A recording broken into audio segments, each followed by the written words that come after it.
Hello, welcome to Picture Me Coding with Eric Aker and Mike Mull. Hello, Mike. Hey there.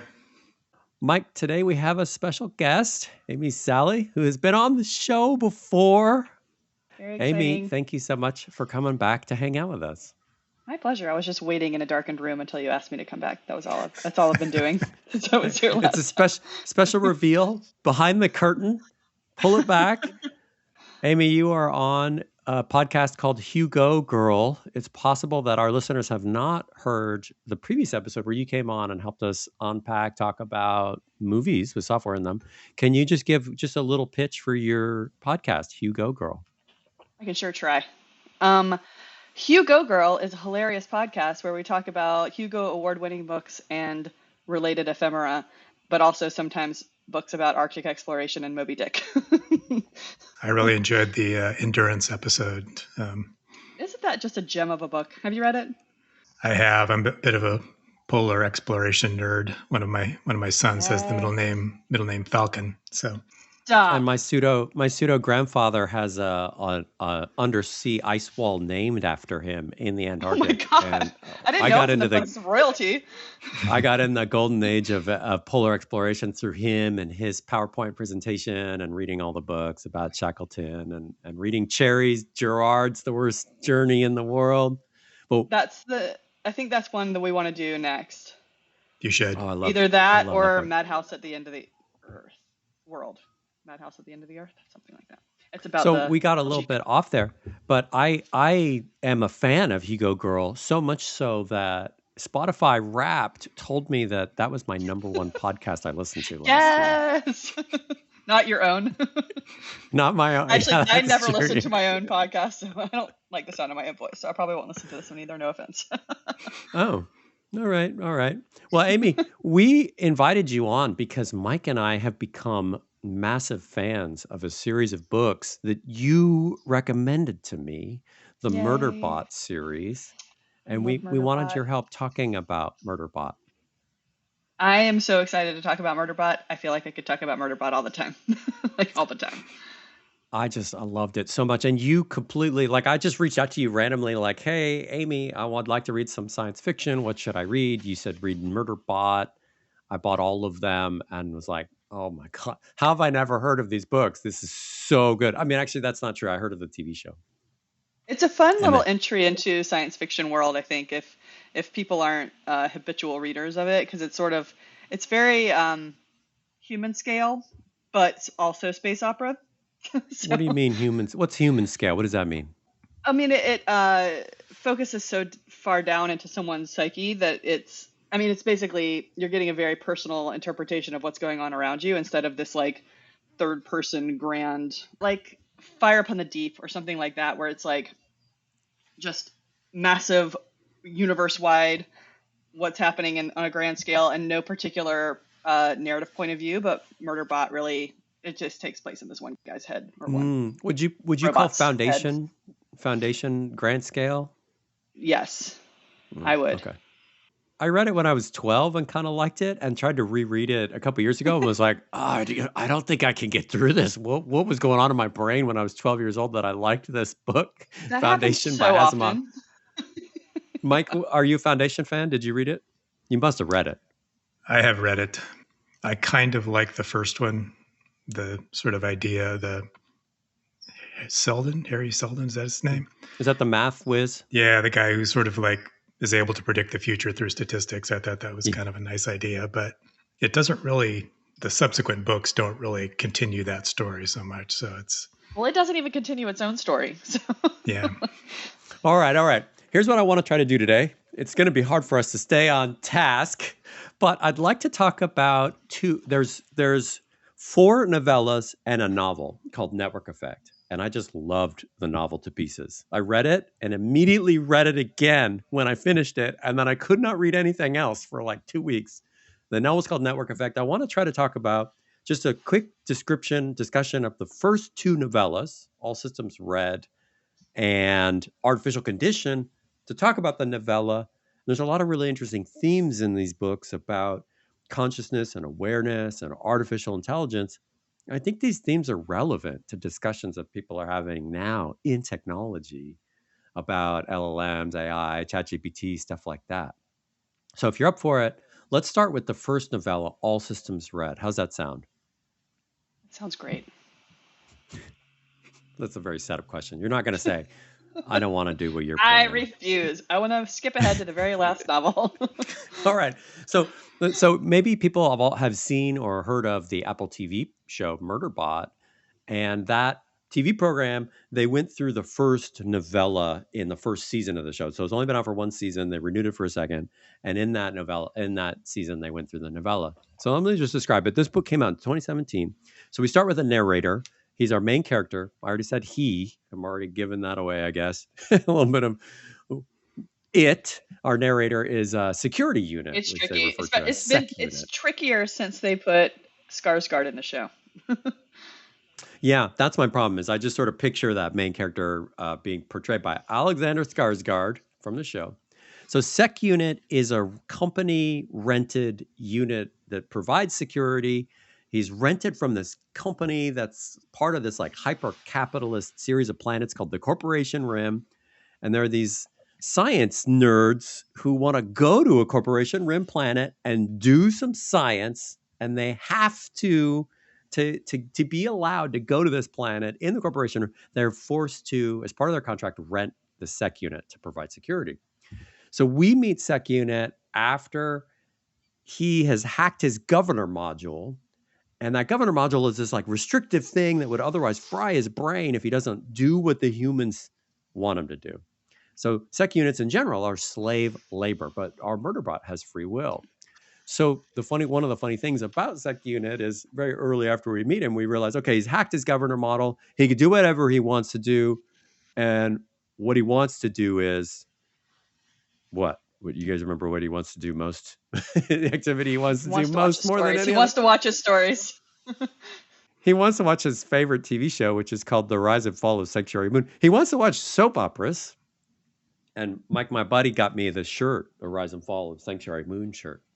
We've become such nerds, fans of the I feel like whenever you say the name of that show, you have to go the rise and fall of Sanctuary Moon. Otherwise, you don't get the true feeling.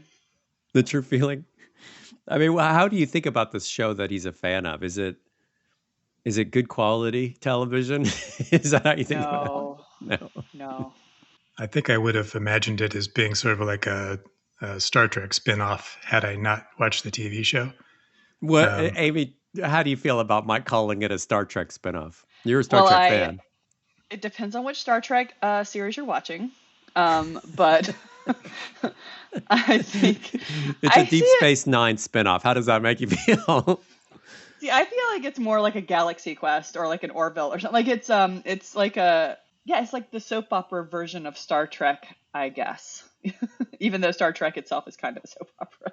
So it's not portrayed as like high quality TV. There's this really funny moment in the first novella where they're the team he's working for, the Preservation Alliance team, they sort of figure out at one point that he has free will, he has autonomy, he's hacked his governor module, and they're like, yeah, but he's downloaded like, I don't know, 5,000 hours of this TV program, The Rise and Fall. And one of them's like, well, but is he really watching it, or what is he using? Maybe he's just using it to do something nefarious. And then one of the characters is like, did you see the one where, and he describes some plot, and Murderbot's reaction is, that's a damn lie. That didn't really happen. That character was set up. And the other Preservation Alliance character is like, yeah, he's watching it. Yeah. I mean, I think that exact conversation happened at the last Dragon Con I was at one of the Trek Track panels. We were talking about something, and someone got a fact wrong, and somebody in the back was like, excuse me. And I feel like you get a parasocial relationship not only with people but also with shows when they are your comfort show. Like the show itself is your parasocial relationship, which guilty as charged. Like I definitely do that. So I felt him on a molecular level when he was I feel watching. You. I feel you. Yeah. It's also that internet thing where it's like, if you just say the wrong thing and the people will leap up to correct you, and you can't just let someone be wrong on the internet. Yes. So still trying to do this plot summary here. So Murderbot works for this group of people from a preservation alliance as their planet. It's outside of the Corporation Rim, and there's this funny contrast between Corporation Rim, which is like hyper capitalist, and the Preservation Alliance people, the Pres Ox team. They're Bunch of just like, hippies. yeah, they're into autonomy and free expressions of individuality and like all kinds of cool woke shit, and they like they like all the practices of the Corporation Rim are foreign and abhorrent to them. And actually, Alexander Skarsgård, I saw him in an interview, and he's like, "Yeah, he works for basically a bunch of space hippies." That was his quote. You said that too, Mhm. space hippies.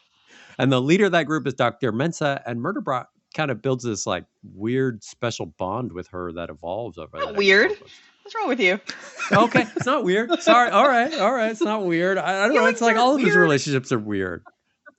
Well, but also, come on, it's not a he. It's a robot. Sorry. I have so much trouble not Come on, saying man. he, because in the book they say it. In the book they say it, They right? do, When and there's it a isn't pronoun. it. This isn't a sexually dimorphism character. Like he's Right. like There's no sex parts to this. It's not a. It has no And sex actually, parts. when I first read the book, I actually pictured a female presenting character. I pictured like a Brienne of Tarth type, a Gwendolyn Christie, tall, like powerful woman looking. Okay, let's talk person. about that because I keep saying he. My problem is I saw the TV show like the first couple episodes before I read the Yeah. books. So Yeah, I and keep that's- picturing Alexander Skarsgård. I Well, keep now saying I picture Alexander Skarsgård. Which is a problem. Mike, what did you picture when you saw the TV show first, right? I saw the TV show first. I suspect that I probably would have imagined the character as male, just because it's described as being exactly. It's described as being especially tall, and it's got weapons in its arms and stuff like that, and ain't no bitch is gonna have no weapons in their arms. Being an old man with lots of biases, I probably would have imagined it as being male. I want to say, but Amy, I want to give you the last word on this. I want to say that Mike and I pictured as male because that's what we associate. We just sort of project, right? We sympathize with that character. And I want to say, Amy, maybe this is too like facile and easy. You imagine the character's female because that's you associate with the character, right? So you sort of project yourself into it. I think that's fine. Tell me I'm wrong.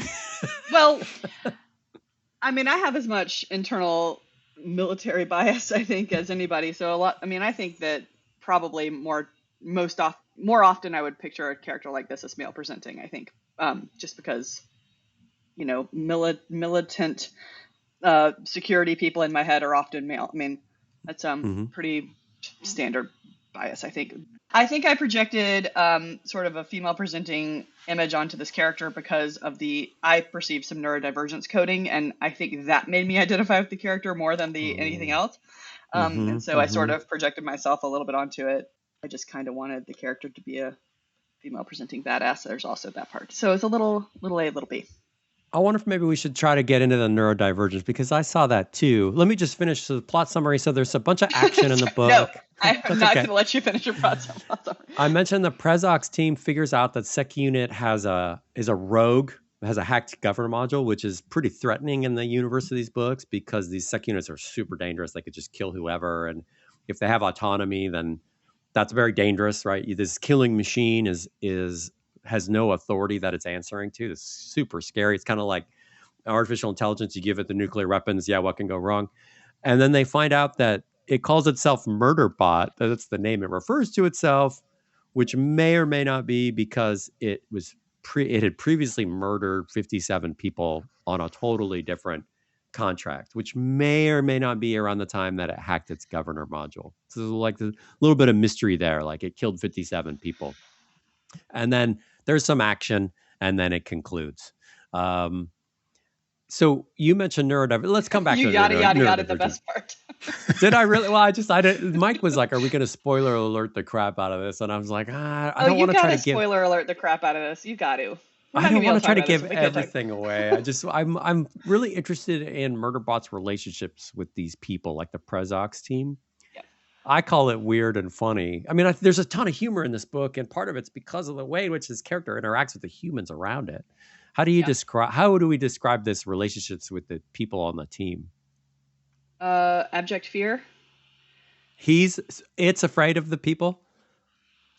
And itself with the people, I think a little of both. Help me. What do you mean fear? What fear? I think it has a lot of well, it has a lot of internal self-loathing, I think, for one thing, and it comes from this belief about itself that it's good for only one thing, which is murdering, right? And so it's afraid, to me, it's afraid to build any connections with people because it doesn't know what it'll do to them, right? And so it sees itself as a little time bomb. And also, most of its interactions with humans to this point have been really, really bad. So in addition to not knowing what it will do to the people, it also doesn't know what the people will do to it. And so it's a lose-lose for it to get close to these people, right? And so it puts up a lot of emotional walls and disappears into the rise and fall of Sanctuary Moon instead of talking to real humans. So it's like, I don't want to deal with my feelings. I'm going to watch this show. This is real scary. Right. We call this, how did Olaf put it in Frozen 2? We call this exercising control in an uncontrollable world or something like that. A philosopher of our times, Olaf. How did Olaf put it in Frozen 2? Mike, what do you think? Jump in. I think probably the opposite is true too. At least, the people are kind of afraid of it. Maybe that's why the relationship develops with Mensa a little bit more than some of the other characters, because she treats it more like a human and she doesn't seem quite as terrified of it as everybody else does. I really like the Mensa character in both the books and the TV show. Maybe a slight bit of a crush on her. So, are you even a human being if you don't have a crush on Mensa? I don't know. And that role was so perfectly cast in the show too. The woman who plays Mensa is really, really good. I think she's the only one that exhibits much curiosity about Murderbot, right? Everybody else on the hippie team is sort of projecting something onto it, right? Because it's kind of a blank slate. And so a couple of them, there's more characters in the book than there are on the show, but they package them up in the show pretty well. But some of them are projecting this hero complex, like savior complex onto it. Like, I'm going to save this character. Some of them are projecting this mistrust onto it. Garathan comes to mind, like he doesn't trust much. And so he sort of lumps Murderbot into that, especially because he's corporation related. Yeah, but he's then not Mensa from is like, let me actually Preservation find Alliance. out. Yeah. Mensa or Garathan. Well, in the show they make that very explicit. In the book, I think it's less explicit what his deal is. But but Mensa is the only one that's like she's trying to draw out what is going on with Murderbot, and so I think that's also why he connects to her. I thought it was really interesting how you talk about self-loathing and fear. There's all these emotions. Like, how do we reconcile this character even having emotions? It's a bot. Yes. How do we, Eric? That bothers me too. And it definitely, I think, exemplifies what people fear about AI. Because, I mean, at the end of the day, this, Murderbot has human brain parts, which, like, it has organic parts, which I think you can use that as to reason why, or to rationalize why Murderbot has feelings, right? But then he meets Art at some point, asshole transit. Research what's the transport. word? Yeah, yeah. Well, that's on the next transit. book. Yeah. Yeah. Sorry. Well, But let's talk about that. But yeah, I that's wanted how to I think it has let's talk emotions, about 'cause that's the corporation Rim. Like, how do you think about the corporation Rim? Is this big threatening authority? Is it threatening? I guess it is. Is it It's not? threatening. It's threatening in Murderbot's mind, because I think the way it's been treated. But I mean, the corporation Rim seems like it's just sort of pure capitalism. People are economic means, and people are sort of, in order to protect themselves living in something like that, they have to make sure they're valuable. So it's sort of a distillation of the bad things about capitalism, I think. Yeah, it's like that both the bots and the humans are totally expendable in the corporation Rim perspective, right? It's like it's all economic value. The humans are potentially indentured servants. They're like third class. The bots are just a hair below them in this fourth class, like just pure slaves. Mike, you brought up this interview with Martha Wells, the author in Scientific American, and she said that once we have the idea of corporations having personhood, then a corporation somehow more of a person than an actual human individual, it starts to show you how bad it can get. Citizens United. Let's talk about it. Let's get into it. What do you think about the corporation Rim, Mike? You were talking about it to me the other day.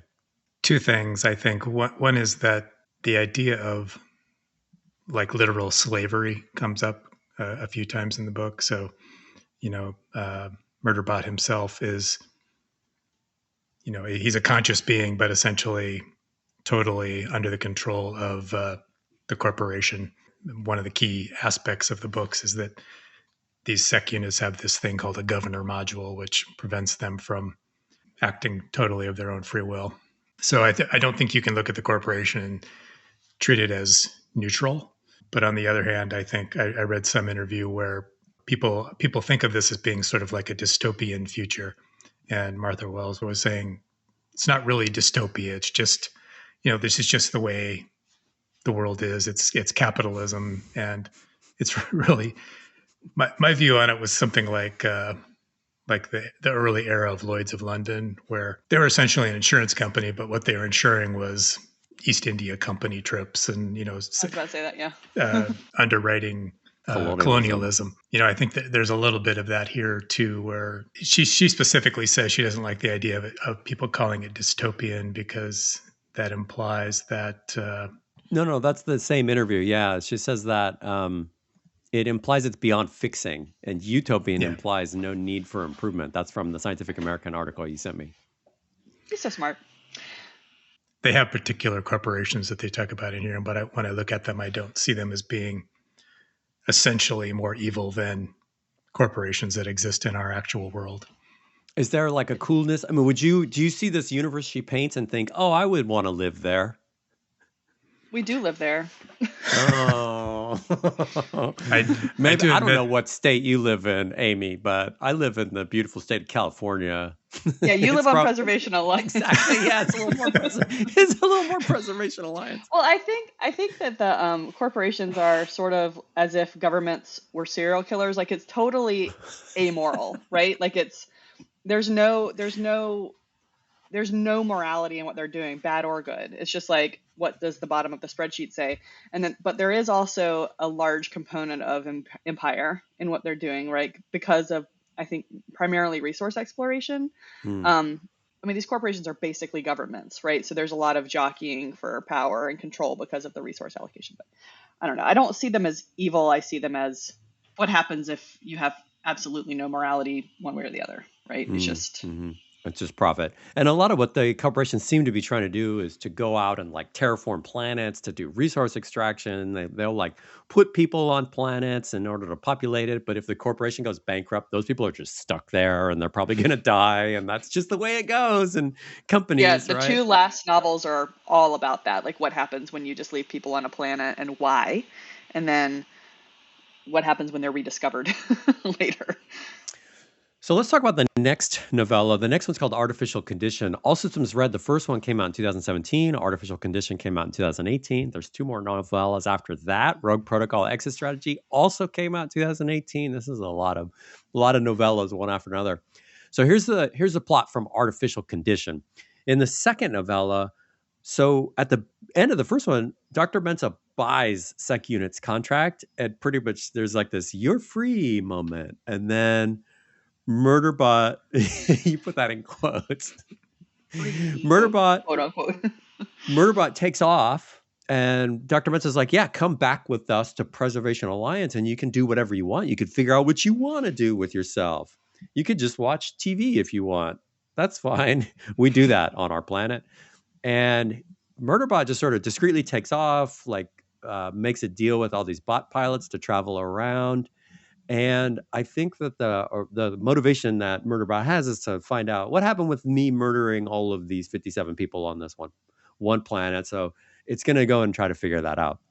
And so as it sort of jumps from bot transport, it ends up on this one called that it names ART for Asshole Research Transport. That's like kind of when it gets close to the destination.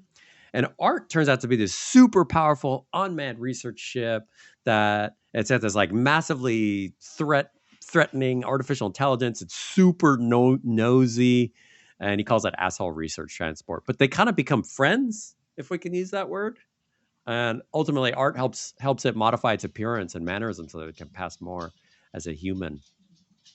I'd like to point out that ART's actual name is Perihelion, So I always forget the name perihelion. Yeah, Art is Murderbot's pet name for perihelion, and I don't know if we have permission to use Art, so we should talk about Oh, that. that's right. All the humans call it perihelion, and Or art. Perry. That's they have like their own like secret communication language, and there's like server to server protocols happening in here. There's sort of like a software thing happening below the surface. Mike, did you notice that? Did you kind of feel that? Like, yeah, a little bit.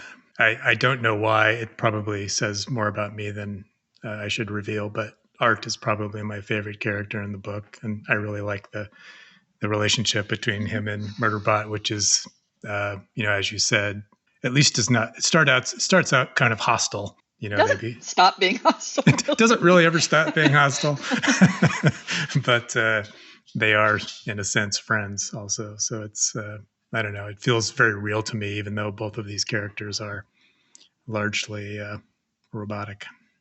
I would describe it as a cute little asexual romance. That's how I would describe it. I don't know if that helps me that much, Amy. Why? I mean, friendship is an easier word for me to understand. Excuse me, as your local asexuality representative, asexual romance is a thing. So please, Okay. I mean, I need to be educated on door, that. Eric. Yeah, I guess it's just hard for me. It's a new concept for me to try to put my mind into. So, Well, I'm I glad I guess can get you out of your comfort zone. yeah, I'm okay with that. I'm okay. So Art is a great character. The funny part about Art is the way that Murderbot gets into like convinces Art to let it board the ship and not kill it is by sharing its media and watching the rise and fall of Sanctuary Moon and watching some other program. Sanctuary Moon. Yeah, it shows up at every, and then they also like watch some program which Murderbot doesn't think is that great, but Art really likes about some rogue transport that goes back in time or something, and that's how Murderbot wins over Art. I really love this character too. It's like it has this quality to me of like Art is vastly more intelligent and powerful, and Murderbot always says this, but it's like it's kind of almost mentoring and like caring in almost a parental way to Murderbot. Well, Art is very unapologetically emotionally connected to its crew, and which is a interesting thing for Murderbot to learn about, I think. And that's Art gets involved with the stories because they're the show that you're talking about, like the transport loses its crew, and so it's about it protecting those people or trying to protect those people, and Art gets very into that.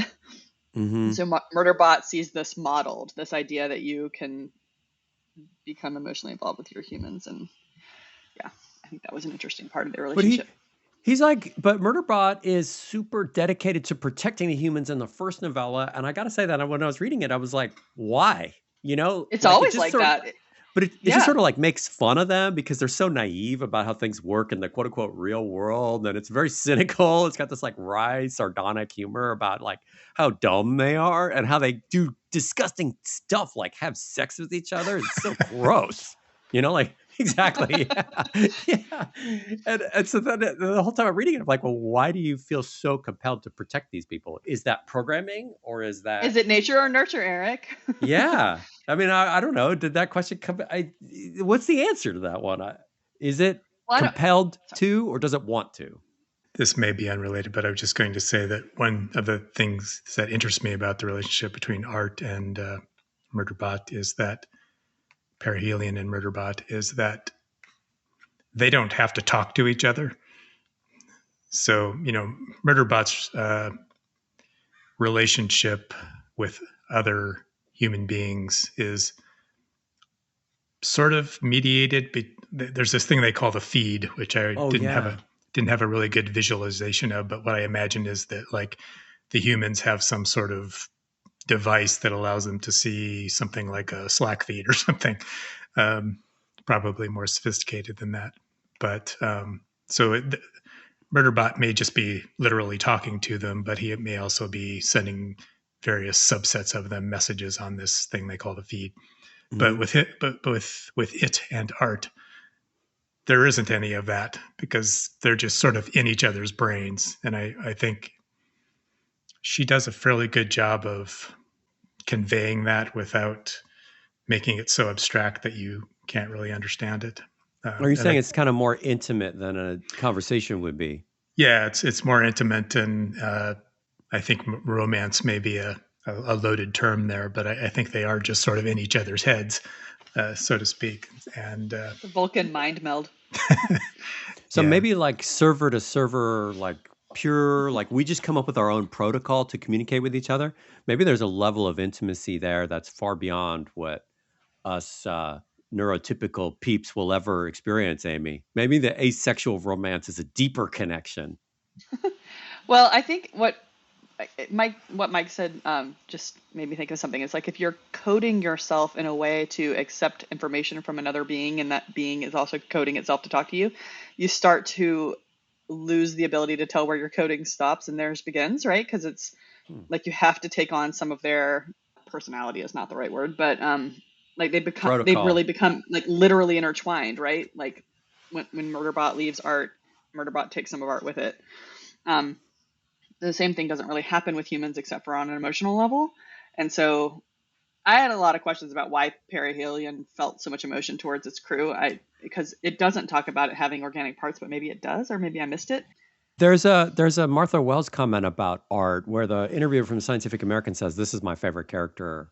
I'm going to just read that real quick. She said, "Ship-based consciousness have been around in fiction for a long time, so I can't take credit for that. But because Murderbot relies on human neural tissue, that's why it is subject to anxiety and depression and other things that humans have. And Art is not. Art was very intentionally created to work with humans and be part of a team. So it's never had to deal with a lot of the negative things that Murderbot has." Someone on the internet described Art as basically if Skynet was an academic with a family. That's one of the best descriptions I've ever seen. Well, it's interesting to think about Art being sort of like I was thinking. I talked to ChatGPT about a thing today, right? And I kind of had to tell ChatGPT like what its deal was. Like, here's what you're doing. Here's your role. And Hmm. so if Art was sort of programmed as teammate, then that would explain sort of its like the perception that it's sort of panicking about what happened to its crew, right? Not Hmm. because that's interesting because it's not an emotional attachment. It's more like I can't do my function because my crew's not here. Like my team is missing, and I need to go get them back. But you read it as like sort of desperation to get back these people that belong to it, right, on an emotional Hmm. level. But I guess it's not really Right. emotion. I guess I kind of get frustrated by the idea. Not frustrated, but it's like I don't find it satisfying to think of it like, well, it's programmed that way. It's like so much of their behavior and the inner mental states of these bot characters, these artificial intelligence, is like emergent behavior. It feels like, yeah, they just sort of were built with, and they don't talk about how they were created. They were just sort of created and unleashed on the world, and now they have autonomy, and we don't have a clue why they do what they do. Murderbot has autonomy. I guess Art has autonomy. It does because it can act without anybody telling it what to do. Yeah. Yeah, and I think that's one of the keys in this book is it's just like the human characters, they don't ever question the consciousness or autonomy of these artificial intelligent characters around them. They're just like, yeah, we sort of love and fear Art, perihelion, we sort of love and fear Murderbot. A lot of fear.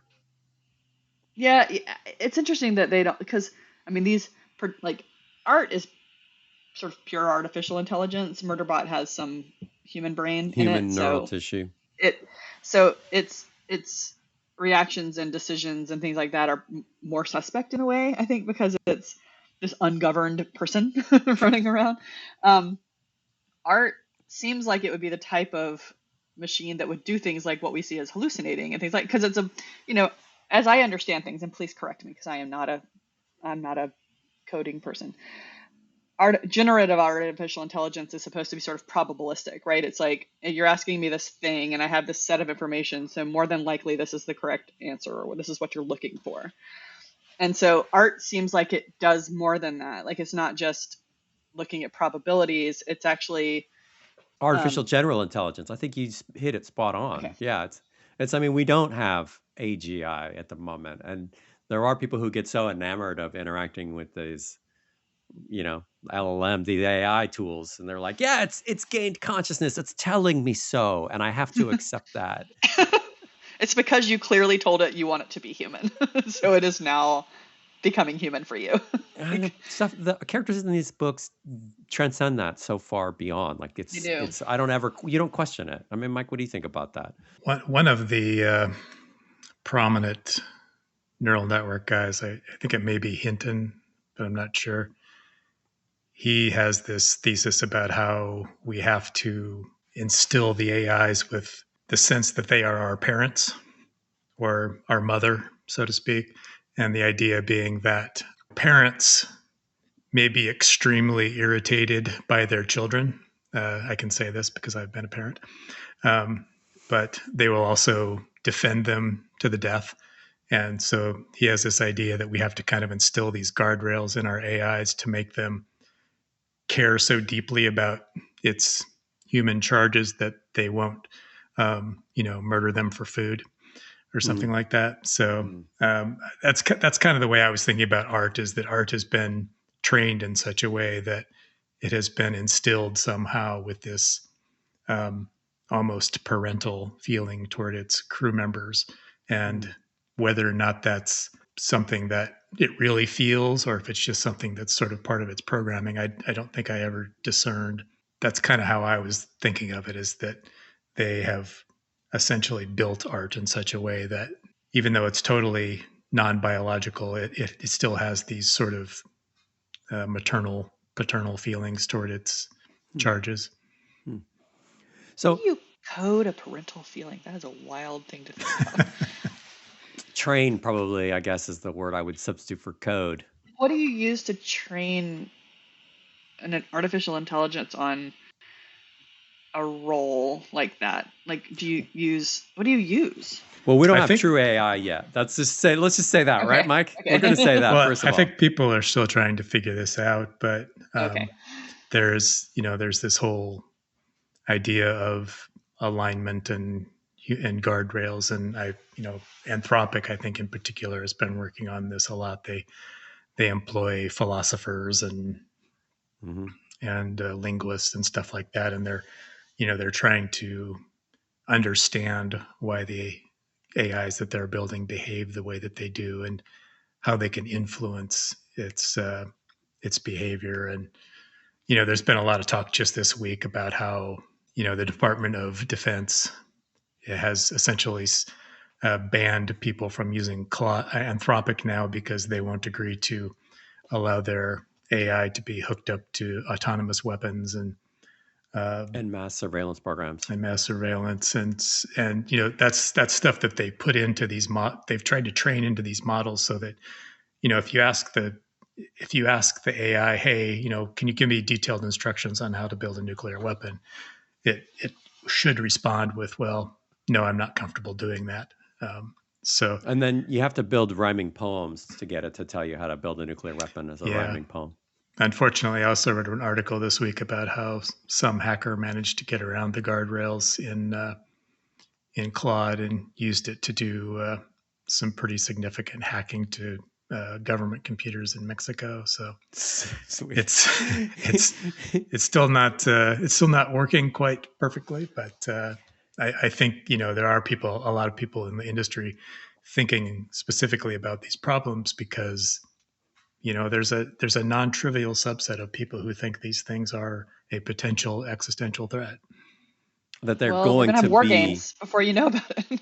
Well, I think what you're implying, Mike, is there's a non-trivial subset of people who think these things are a step on the road towards real artificial intelligence, which people usually use the term AGI for, artificial general intelligence, which to me says autonomy, like Murderbot, like art.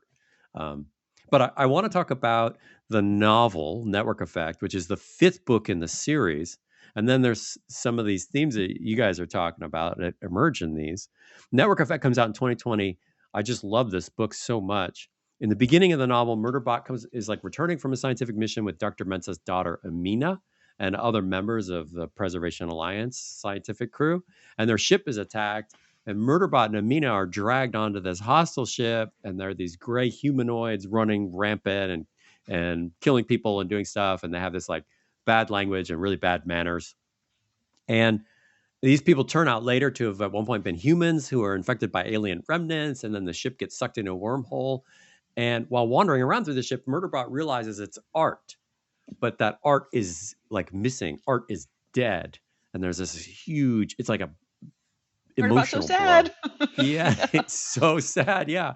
And then as the novel continues, Murderbot ends up restoring Art and they argue a bunch because the whole plot was put in motion by Art, who tried to get Murderbot onto the ship to save Art so that Murderbot can then go to the hostile planet and save Art's crew. And there's all kinds of crazy stuff that happens in this book. Did you guys like this book? I loved this book. So, small plug or small thing. So, if you haven't read the short stories, um, there's one of the short stories is called Rapport: Friendship, Solidarity, Communion, Empathy, which is, I think, a hint at Art's coding on how it builds rapport with something. So it's rapport, friendship, solidarity, communion, empathy. And the short story is basically Art confessing to one of its crew members that it has developed this relationship with Murderbot, which is why I see it as a relationship, I think, because that short story gives you a lot of insight into how Art feels about Murderbot. So then when Art does this to Murderbot, when Art goes and kidnaps Murderbot, you have a lot more empathy for what Art is doing here, right? It's not only trying to get Murderbot back to go save the crew, it's just trying to get Murderbot back, full stop. And so I recommend, the short story is very short. I recommend reading it and then using that as a little bit of a lens through which to see this book. I want to read that based on your description of it. I think I was able to glean that from the novel too, though. The Art cares deeply about Murderbot, and it's just so weird to say these days. It's like Art is a transport, right? What is it? And a transport cares about this security unit. Well, I wonder if Art would have had the same feelings towards Murderbot if Murderbot had not ridden in the transport, right? Because I think it's not like Art just goes around forming friendships with just anyone. Murderbot became part of its crew, I think. And I think you can sort of rationalize the feelings towards Murderbot without ascribing actual emotion to Art. But rapport kind of undercuts that a little bit. It sounds very much like emotion when Art is talking about it. So it's interesting. I think one thing maybe we need to interject here is that Murderbot is partially organic and supposedly looks sort of humanoid, but it's definitely got capabilities far beyond human abilities, other than having guns in its arms. So what do you mean? What kind of capabilities are you talking about? It could just hack stuff. It just hacks stuff left and right. Like yeah. So one of the things that I really like that it does is it has this sort of multitasking, multiprocessing capability, and one thing that it will do a lot when is sort of a tactical advantage is it has these drones that it has with it, and it deploys them, and it can see through the eyes of these drones, and it uses it both to go into other places that it is not physically at, but it also uses it to look at the faces of people that it's communicating with to sort of get their reaction, which is interesting.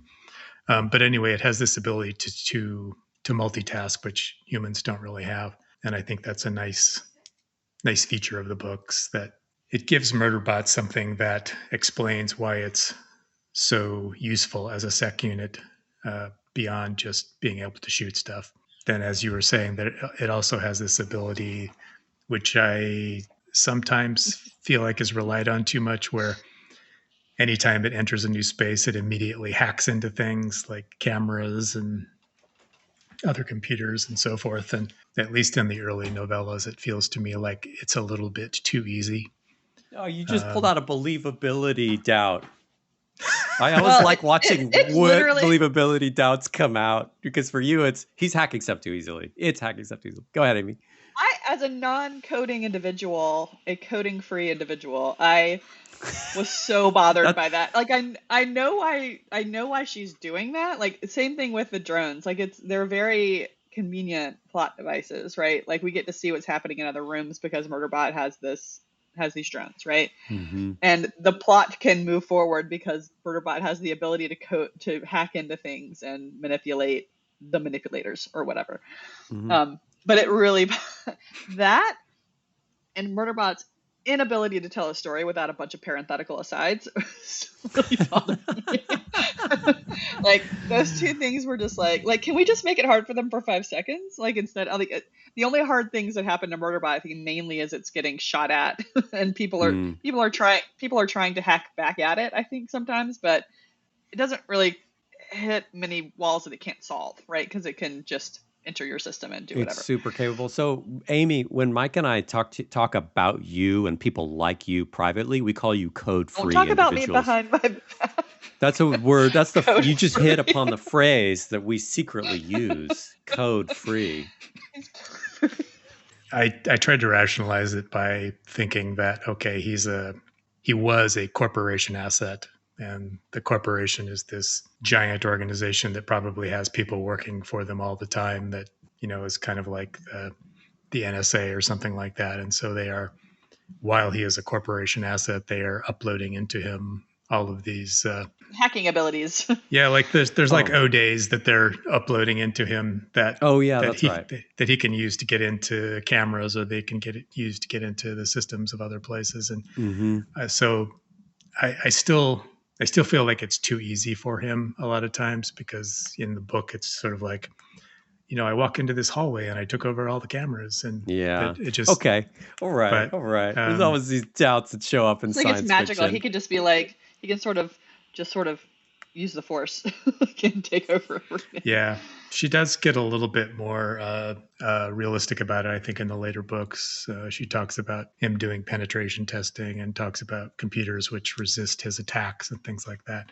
So I think I understand that she does have kind of an IT background. So I think, I don't think it's impressive what she was throwing out. I'm assuming it's correct. I don't know. I think it was, I mean, I think for the most part, it's very plausible. It feels authentic to me. But Amy, you said that nothing hard happens to Murderbot, and you overlook something very hard that happens regularly in the books: eye contact. Yeah. Hence, looking into someone's face with a tiny little machine, like he's staring. Murderbot will stare directly at the wall. I mean, Mike referenced the drones, and he uses the drones in order to look, so he doesn't have to use eye contact to look. So I thought funny. That was hilarious. Yeah. I'm not sure what it says about me, but I apparently failed to pick up on the neurodivergent aspects of that when I was reading through the books. I thought about it a lot, actually. Yeah, I thought this character reminds me of maybe a proxy for autism spectrum. When I have hard conversations with people, I mean, if I'm having stupid, they don't matter conversations with people, I can, like this one, I can look at notes. I can look at people, but when I have discussions with people that involve feelings at all, like I have a really hard time looking at people in the face. Like it makes me think way too much about what my own face looks like. And so like I have to just go do something else or like look elsewhere. Like it's a really, so I understood where he was coming from, I guess. One funny thing that happens in the Network Effect novel is that Art and Murderbot, in order to achieve their goals, they decide to make this replicated Murderbot. And the character Amina says, "You and Art are making a baby." And Murderbot's like, "Ew, gross. That's not what we're doing at all." Amina gets real like intense about this too. She's like, "You don't understand what this means." And they're like, I mean, I think to them it really didn't mean anything until she told them it meant something. But it does kind of mean something, right? I was really intrigued by that. You don't think it does? I mean, it's a code It's just package. copy and code, Amy. For us coding individuals, not code-free individuals, it's meaningful. Codeful. Well, Mike was saying a minute ago about how you teach, or this idea about teaching, putting guardrails up around an AI or what have you, or teaching it its role, or it sounded a lot like raising a child. You were talking about it.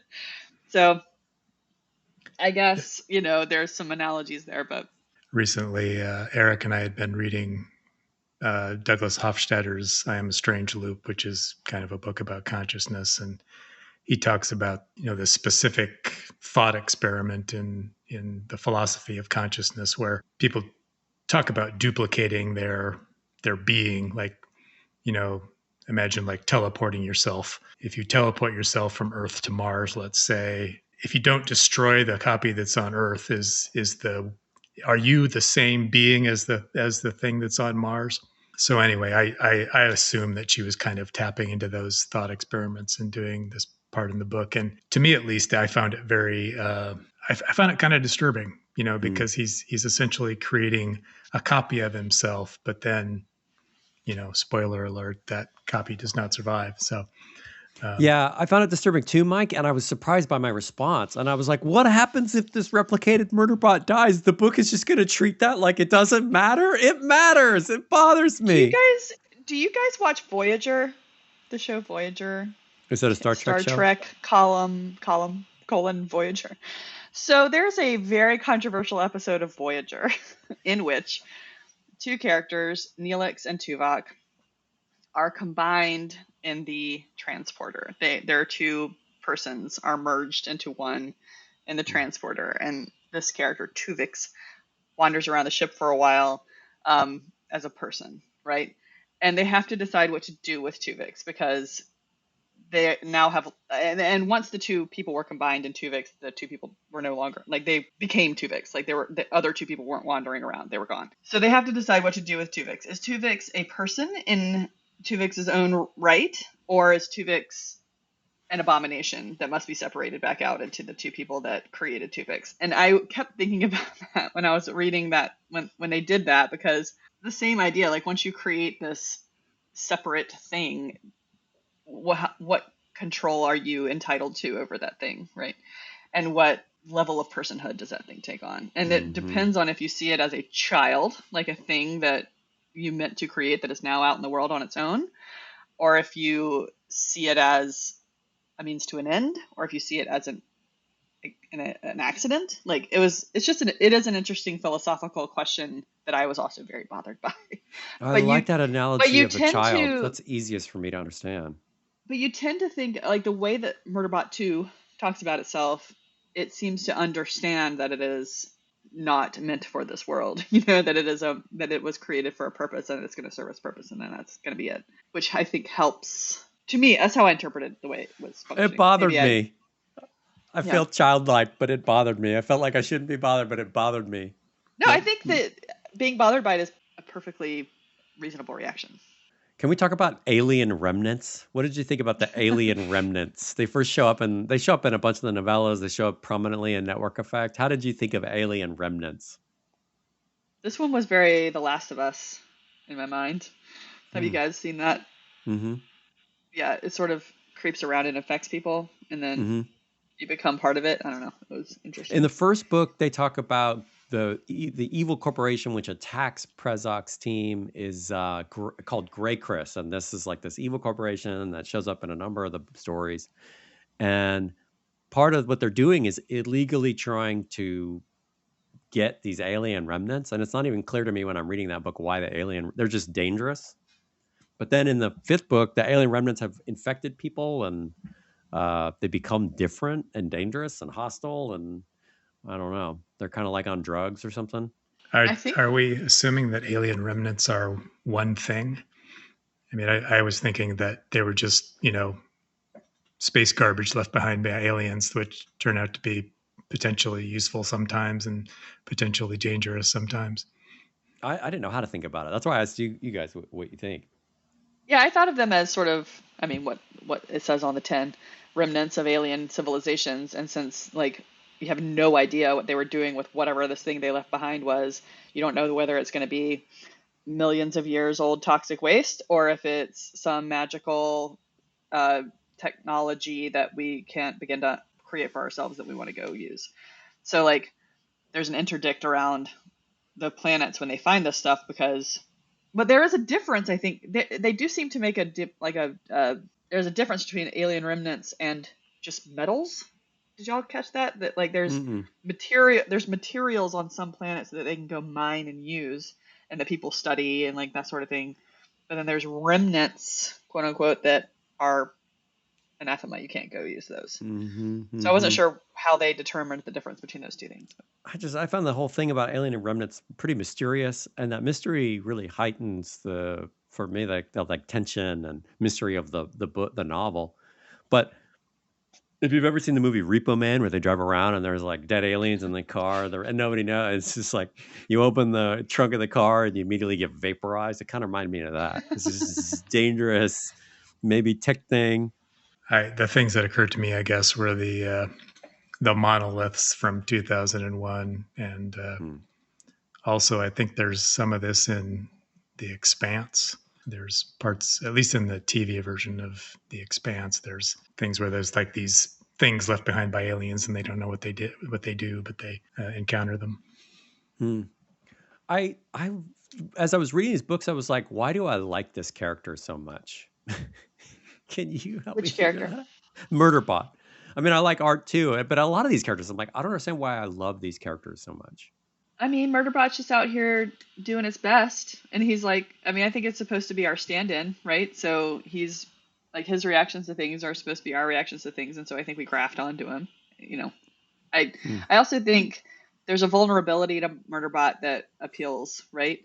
Murderbot, for all of its ability to go out and murder things with its arms and hack into whatever, is a very fragile being, right? It's always sort of on the verge of falling out because like not being able to deal, like when stuff when it finds out Art's dead, it's like it pretty much can't deal with the emotional. Yeah, and so you connect with this overwhelm, right? I think that Murderbot goes through, and other people are often a mystery to humans too, and so I think this Murderbot figuring out other people and figuring out how it feels about other people is relatable. That's my personal feelings. Well, it's like it's this character that's discovering, it's going through this process of self-discovery, and it's achieved this self-awareness, it's hacked its governor module, but all it really wants to do is just watch soap operas. So that's pretty relatable, right? Also, Murderbot's funny, and Murderbot is sardonic, and Murderbot is arch, and so it's a charismatic little guy, you know. Yeah, I think the humor is very important here. It's funny, and I think, I don't know, there might be a certain personality type that enjoys the humor more than others do. I don't know. I am sort of innately sarcastic, and so sarcastic kind of humor. I think Murderbot is funny, but maybe not everyone. Do you like does. the character Murderbot? I mean, I think it's hilarious. That's another reason I love these books, is they make me laugh. Do you like the character Murderbot? You like art, Mike, but did you like the Murderbot character? Yeah, definitely. I relate in both good and bad ways. So I like the character. I think it would be, interesting to be Murderbot's friend, to be one of the Preservation Alliance people, and to be in its presence and be able to interact with it. But I totally get the idea of just leave me alone so I can watch my goddamn shows. And I don't really want to be like that, but that's an aspect of how we are. Yeah. I've been playing a lot of Minecraft lately, and I'm like, I should go outside. It's beautiful outside. I should go surfing. There's people out there. Yeah. I don't know. I constantly have this war. I have two wolves inside of me, and one of them is like, I want people to invite me to do things and go see people. And then when I am invited to do something, the other part is like, no, we want to stay home because going out there requires interacting with people. So there's this constant war within me. Please invite me to do things so that I can say no to them. It's basically the way I think about it. But it's really bad for my mental health if I don't go out there and hang out with people. So I have to do it from time to time as medicine. Well, we talked about neurodivergence a couple times, and I mentioned when I was reading it, I thought, oh yeah, this sounds like autism spectrum disorder, this main character. Martha Wells was asked about that in that article you sent me, Mike. She said, I knew I had problems with anxiety and things like that, but I didn't know I probably had autism. I didn't know a lot of other things until writing this particular story and then having people talk to me about it. They're like, how did you manage to portray neurodiversity like this? And I'm thinking, that's just how my brain works. This is the way I think people think. No, I love these books. I would not characterize myself as neurodivergent, but I got to say, when I read her saying, that's just how my brain works, this is the way I think people think, I was like, shocked. I was like, what? What? That's not what I thought. Yeah, I mean, I think neurodivergent people see a lot of themselves in Murderbot. And I think it's interesting, too, that she didn't do this intentionally. It's so funny to me that this was her diagnosis tool. She discovers, like, oh, maybe there's something to this. It's sort of like somebody in your family getting diagnosed with ADHD, and suddenly a lot of things make sense about your own life. We've had that in my family, yeah. Yeah, me too. I was patient zero for that one in my family. I got diagnosed, and everybody was like, "Oh, okay."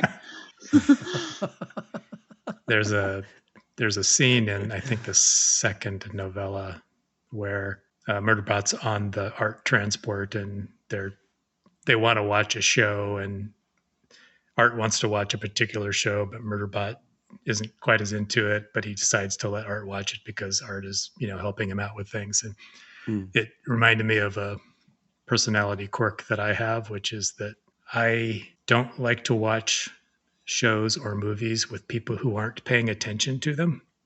Oh my God, Mike. And I don't know exactly what that says, but like, I will literally turn the TV off if somebody starts scrolling their phone in the middle of a show. It just annoys me so much. It's real-time footage of my living room whenever I'm watching anything with anybody. I'm like sort of constantly looking at them to make sure that they are experiencing this at the same time as me. And like, yeah. One thing I like about Murderbot is that it's like it's trying to understand its own reactions to the relationships that it has. And it has these genuine, deep emotional responses to things. And I find that super compelling and relatable. So that's why like the neurodivergence thing, it's not, I don't project a lack of emotion there, but there's like an emotional, like it sort of struggles to understand its emotions. And I relate to that, but as a kind of just a human condition aspect. Well, I I feel think like a lot I'm of things. fumbling that. Well, no, I think a big perception of autism in particular is that autistic people don't feel emotions or they don't understand other people's emotions I mean, I do think there's a certain lack of context for their own emotions and for the emotions of others. But actually, I think the reality is that autistic people feel things very strongly, but they don't have the same ability to map their feelings onto their faces or onto their language, right? So it's sort of divorced from their affect and from their face. Um, so that's another thing that I think that Murderbot that I identified with Murderbot. Murderbot has a lot going on under the surface, Mm-hmm. right? But all people see is this stoic face or a mask, a literal mask that he puts on, which is very true, I think, to the autistic experience. But I found it relatable to try to figure out why I'm having an emotional reaction of a particular kind or why it's as strong as it is. I mean, even as I read these books, I'm like, why do I love these characters so much? I don't know. And like that, there's something that's happening to me emotionally that I'm trying to understand. It's one thing I find really relatable. There's a moment in Network Effect where they go to that abandoned spaceport and there's been like battles and, gore. There's just like whatever viscera and stuff as humans are destroyed. And there's a sec unit that was intentionally left there. And there's apparently a provision on the governor module where when the sec unit gets too far away from whoever it's got to report to, the governor module just fries its brain and it like the organic parts like melt out through the parts. It's just it's very, and Murderbot sees this and is profoundly disturbed by it.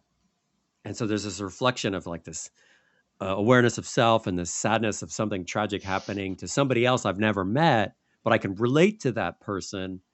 And I find that it just makes this character so compelling. This is like very hard emotional stuff happening to a robot. And it's trying to deal with those hard emotions. I find that pretty cool. one of the interesting things to me is watching Murderbot's arc of trusting itself and getting over its internalized disgust of itself and like its internalized understanding what sec units are. So like, he over the course of the books talks a lot about how dangerous rogue sec units are. That it's true. A rogue sec unit will come in and murder you because they don't understand or whatever, for whatever reason, right? And we see him, Murderbot free, quote unquote free, to at least I think 2 other sec units, and I know at least one. So he gives the sec unit the tools to hack its own governor module and then leaves it to decide what to do. He frees a comfort unit too. The comfort, like a sex Yes, bot. that's right. So the sec unit that he helps free itself does not do any of the things that we've been told rogue sec units will do, right? So neither Murderbot nor this other freed sec unit becomes a rampaging killing machine, right? They instead become very introspective and very like the whale falling out of the sky saying maybe this petunia will be my friend. If y'all have read Douglas Adams, they're just trying to figure out themselves and the world and their place in the world, right? And so I think this process really helps Murderbot understand itself. And so seeing this fried sec unit and seeing this freed sec unit and having more context for its own self is really part of its little arc, and I really like that. I don't really have a point. It's more of a comment, less of a question. I think it's pretty funny when it frees that sec unit and the sec unit just sort of like stands there facing the wall. But he can sort of tell as he's walking by that it really wants to talk to him on their internal feed. And so he's like, what? And he doesn't like the other sec unit. The other sec unit, he sees it as very annoying. Like he talks very little about wanting to be its friend or anything. He's just like, well, now that thing's there. I interpreted that as like, would you want to be friends with yourself as a high schooler? Probably not. Like that's how I see that. Like, no. Yeah. Yeah. Also, that's like, just because there's two sec units doesn't mean they're going to be friends. Just like there's two humans, we're not always friends with each other. So I guess I mostly thought a lot about, when I was reading these books, I thought a lot about artificial intelligence, what the Murderbot intelligence looks like. One other thing I found really interesting about the books, I think I told Mike this. I was like, Mike, you got to read these books. They never talk about quote unquote artificial intelligence. There's just this kind of like, I know it when I see it aspect for characters in the book. It's like anything that has a potential for autonomy, like art or the sec unit, Murderbot, it has a potential for autonomy so much so that you have to have this governor module to stop it from just going crazy and killing everybody. Like it could do whatever it wants to. So we have to put this slavery mechanism on top of its brain. And that's all it takes. It's like, it's intelligent, it's aware, it's conscious. But then there's these other like bot pilots that are just, they're sort of stupid and they just have this primary function. And then there's comfort units, which are also in that kind of governor module, like they're enslaved. All the characters just take it for granted that they have artificial intelligence, and you have to like respect it and maybe fear it. I don't know. Maybe am I reading too? Just how humans. I don't know. That's how humans think of each other too. I mean, this is the reason when one person enslaves another person, they put them in chains, right? Because they know that there is a danger of this person realizing its own power and not letting you enslave it anymore, right? I'm saying it because I'm thinking about it in terms of sec units, but it's not. I mean, this is something people do to each other, is what I'm saying. Like, so I think there's this weird blending between artificial intelligence and human in these books. The AI part, it does seem like the bots are also artificial intelligences, but they're for some reason they are not. They don't rise to the level of a sec unit or an art, and it's not really said why or how. Because those to me are like a ChatGPT or a Claude. Yeah. You just put those in charge of flying these transports around space. They're not good for anything else. But then sec unit also talks about them in terms of like a friendly little bot, and like he sort of grafts personalities onto them, and it's not clear if those personalities really exist or if that's just how Murderbot thinks of them. But he also feels sort of protective of them and sort of like they're his little friends. I don't know. Do you think there's any significance to the fact that he's partially organic? In terms of the artificial intelligence part?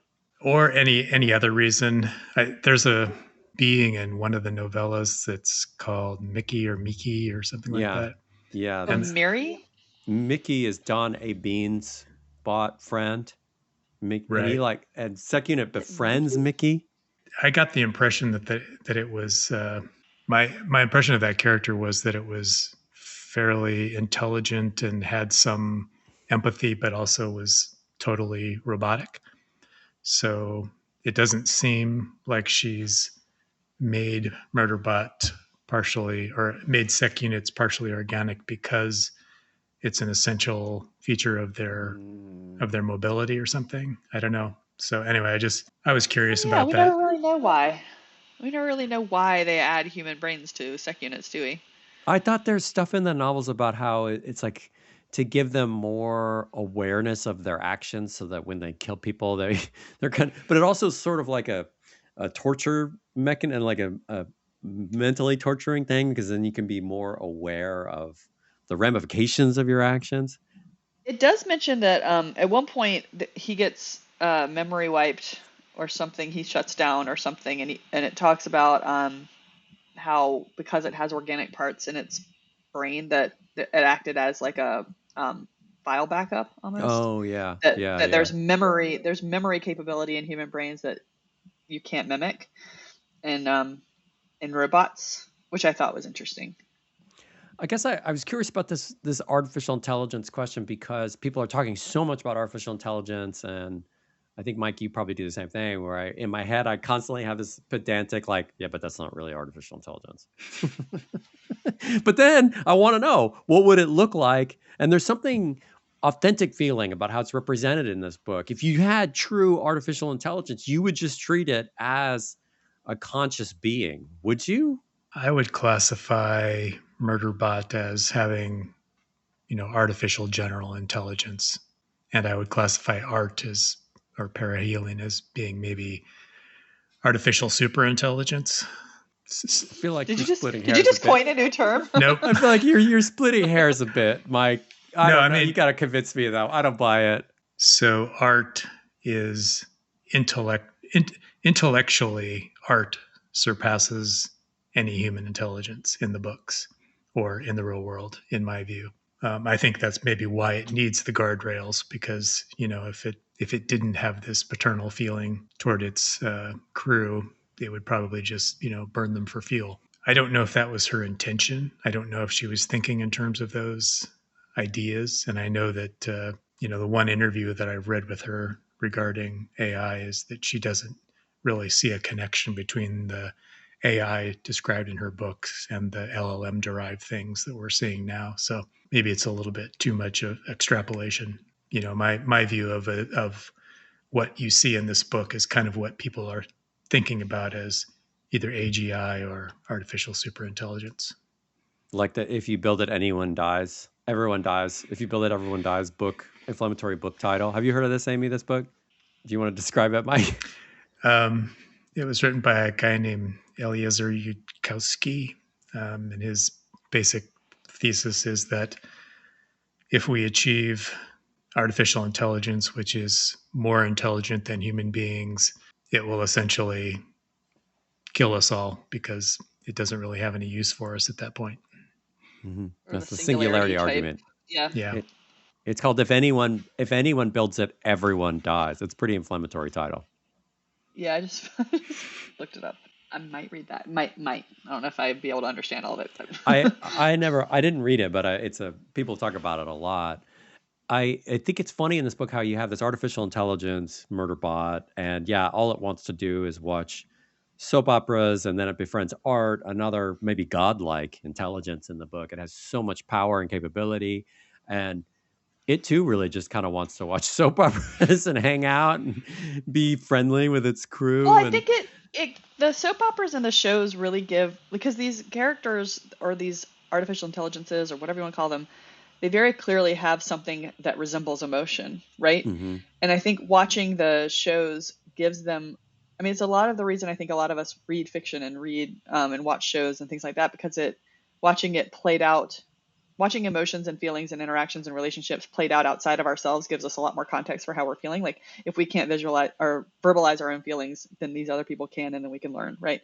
So I think it makes sense to me that they want to watch these things because it gives them the ability to observe emotions without freaking out the people around them. If that makes sense. And it gives them a bigger universe of data on emotions. So that makes sense to me that they would do that, but it also makes sense to me on a human level because who doesn't love escapism? I think she's fairly explicit about the fact that Murderbot uses the shows as sort of a way to model human behavior. Yeah, it's Johnny Five. Input. I think that I find the motivations of these characters, when I say I'm talking Murderbot art, I find their motivations so mysterious.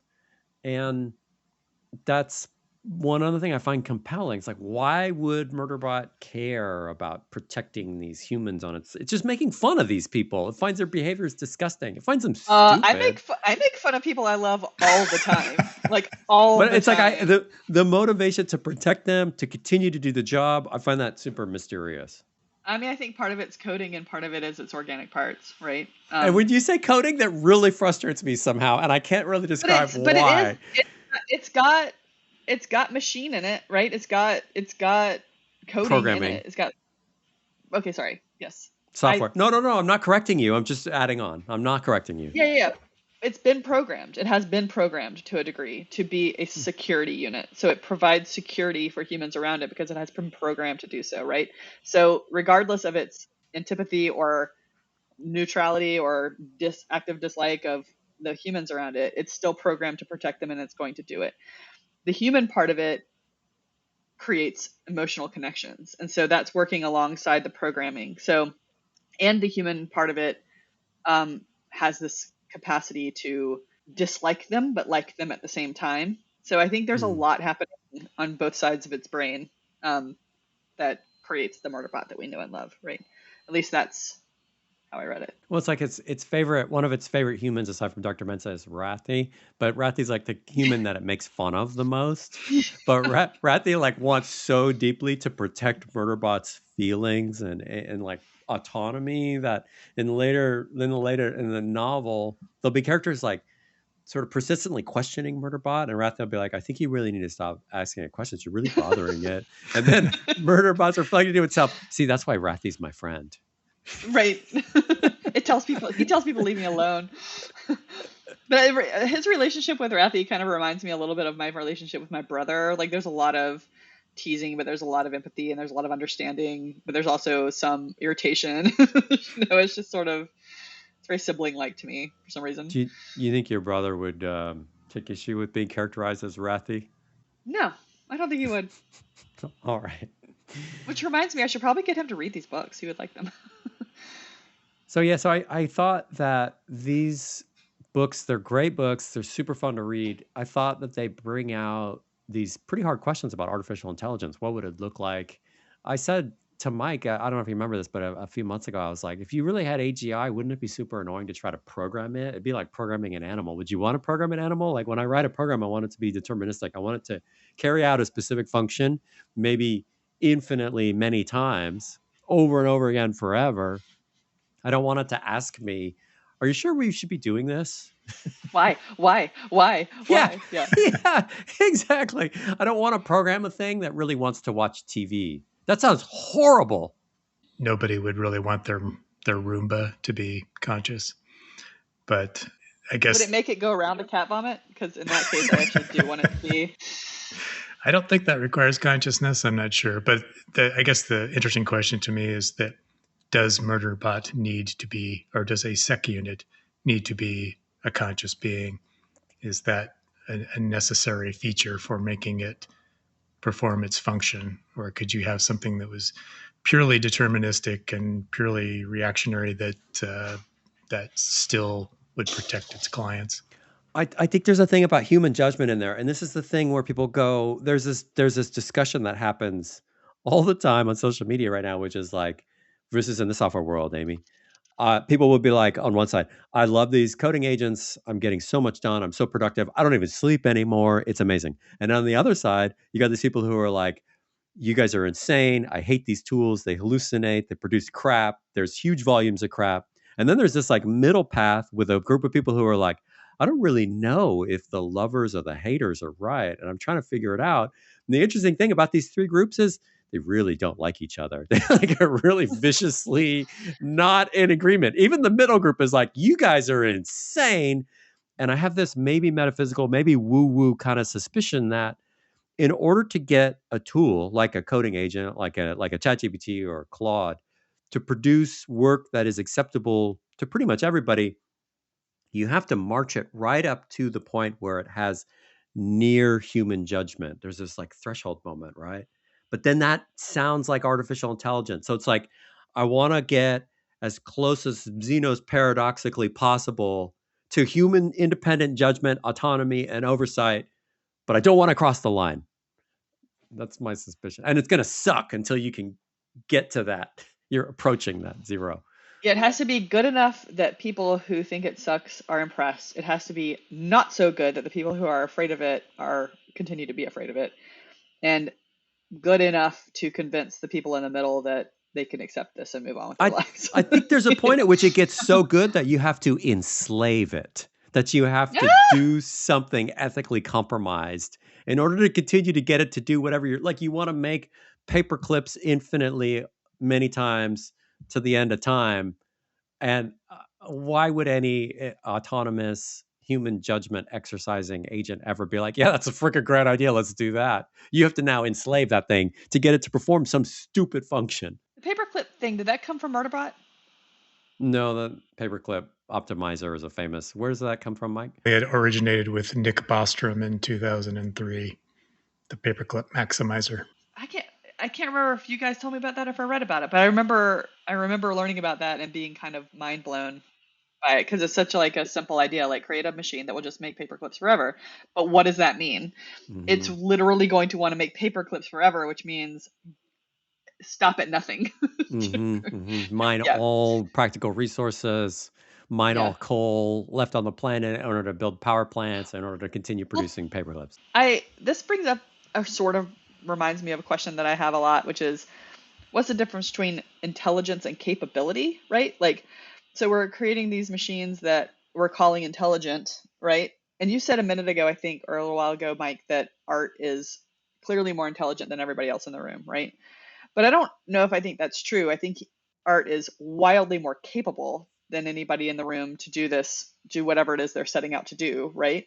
But the humans are intelligent. They're very intelligent. So I don't know the difference between intelligence and capability in the programming world. I don't know that I have a good response to that either. I just think of this super intelligence idea as being so far beyond human intellectual capability that it's sort of beyond our ability to understand anymore. And it's able Intellect is just processing and executing. Like, is that intelligence? That's a rough one. Sorry, yeah, you're asking non-experts very heavy, I think, cognitive Sorry. science questions, philosophical questions. This is hard stuff. But are these not philosophical questions that we should wrestle with when we're creating artificial intelligences? I mean, I don't know. Yeah. Maybe not. I mean, I think these are questions that are lurking under this pages of this book and these stories and these characters. These questions 100%. are just sort of embedded in there, and there are also questions that are coming out right now. People are talking about this stuff. Mike mentioned that we've been reading stuff about consciousness because it's just sort of present on my brain. I've been reading Daniel Dennett. Daniel Dennett wrote this book in the 90s called Consciousness Explained. And people kind of made fun of it and criticized it as, well, it's consciousness explained away, because he kind of makes this argument that free will is effectively a program, sort of.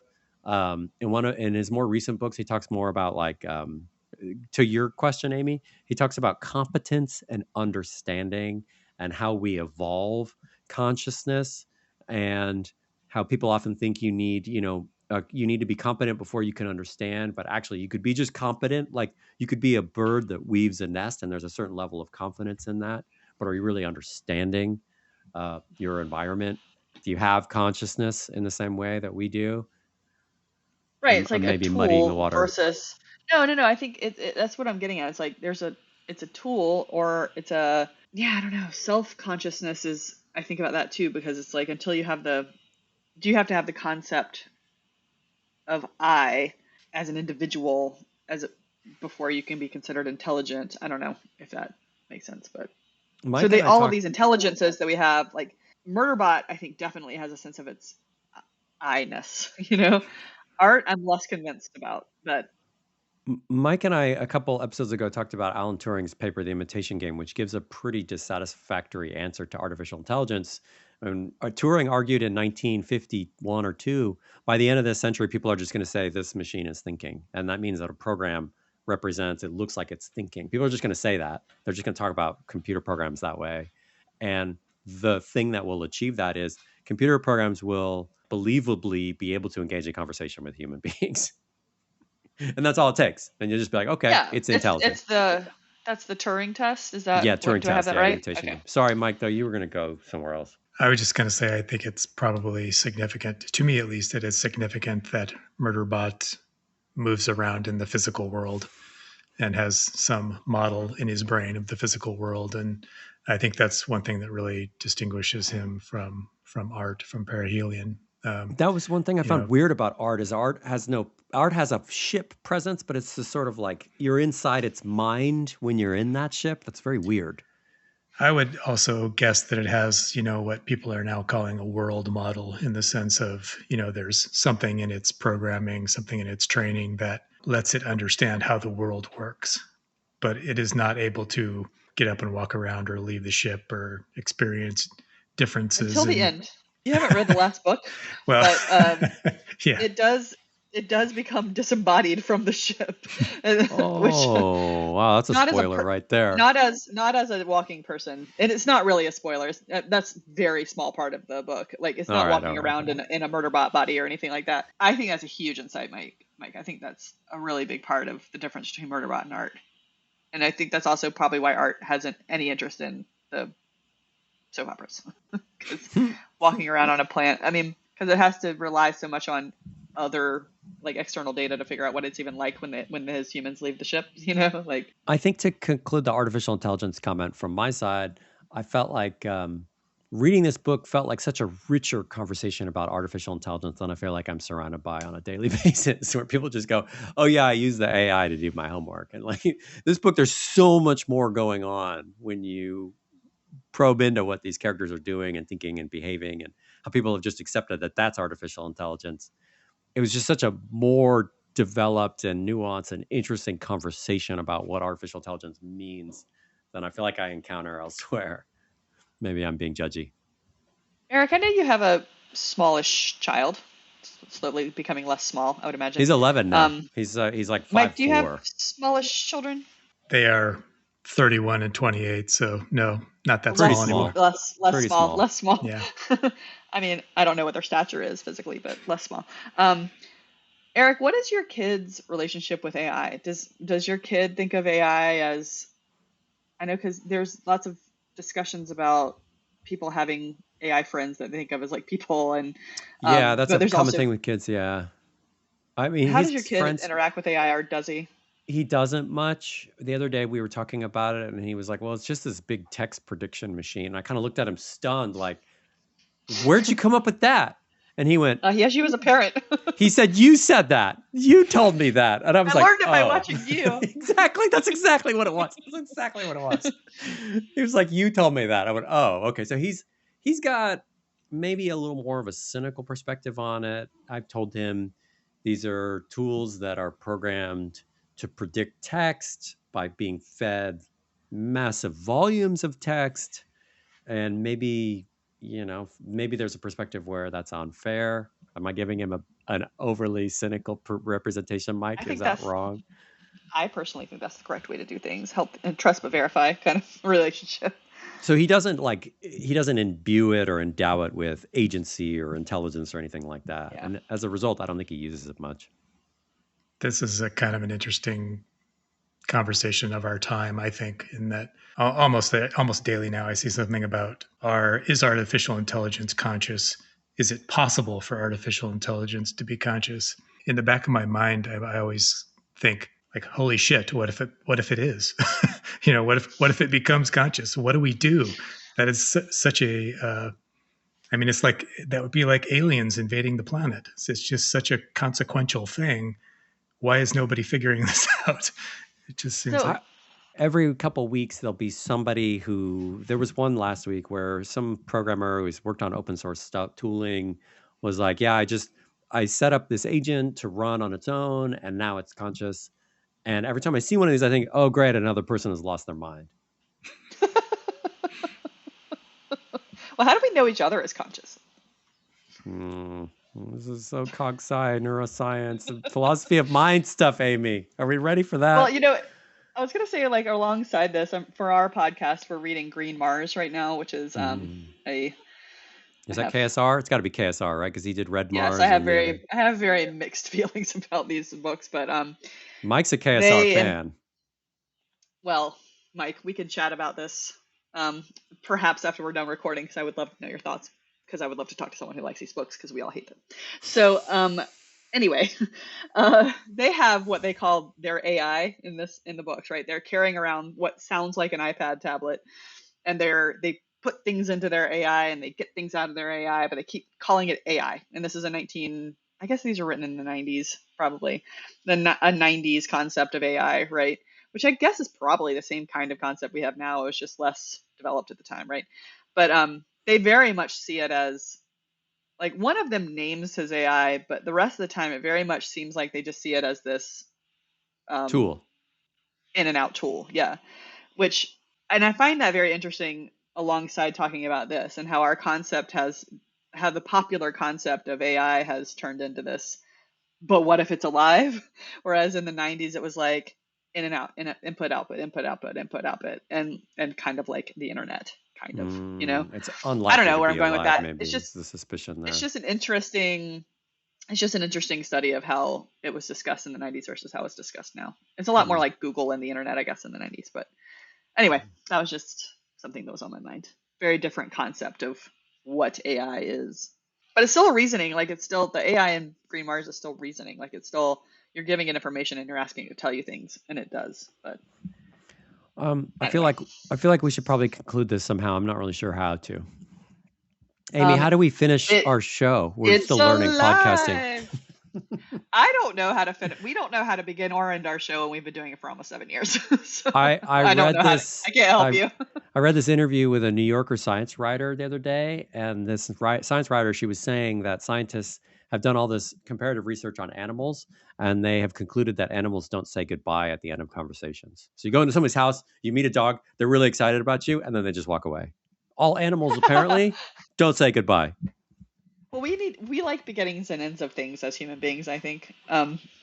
We like parameters because who knows, maybe we're not conscious, and that's how we know when to stop. Oh, the program's done. On our podcast, we just go, okay, bye. Okay, I think we're going to say, Mike, jump in and then say bye. Bye. I thought you were going to say something. I thought you had a comment. Let me let y'all go. I could see the look on your face. I was like, Mike's going to jump in and we're not letting him. Oh, no, I fully expected him to be like, bye.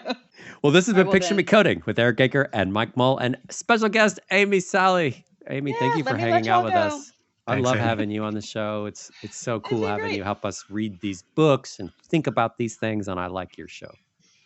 Well, let me go sit in a dark room until you ask me to come back. Don't do that. That's pretty much what we do too. So. Okay, bye. Okay, bye.